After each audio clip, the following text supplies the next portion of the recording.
Sa Bacolod City, lalaki nga nagtuyo mangawas ng cellphone na kastigo. Samtang duha ka lalaki arestado matapos mangawat sang kable sang telco. Yaring balita exclusive. Napalibutan sa mga bystander ang ini nga lalaki nga nagapunggo sa sidewalk. Nakahigot ang mga kamot. Makita man nga hugot nga ginabantayan sa isa pa ka lalaki agad hindi makapalagyo. Kuwang video sa gawa sa isang establishmento sa Dalan Hilado sakop sa Barangay 17, Bacolod City. Nadakpan mismo sa mga trabahador ang suspect na si Jared Villanueva, 34 anyos, na nagtuyo mangawat. Ang bata nakatiya nagsulod, tapos golpeada lang nagabot ng lalaki nga may nakascooter nga blow.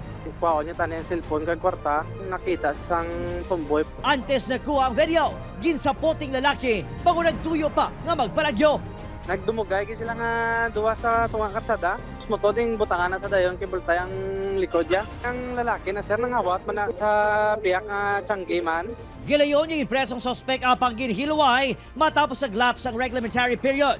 Wala naman nagpasaka sa reklamo ang mga nakadakop sa suspect.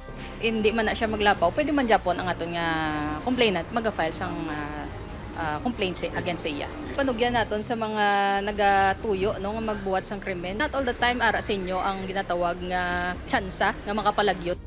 Samtang arestado ang mag-abyan nga Joshua Sibuya, 23 anyos, kag Dranrev Misoles, 19 anyos, matapos madakpan nga nagapangawas ang kable sang telco sa Barangay 19. Ay, kwarta dan sir, per day man tumbo sir.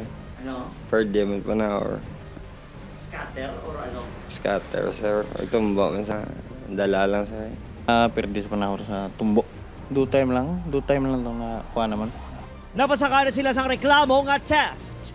Upod kay Herald.com, Adrian Bretos, 1 Western Visayas.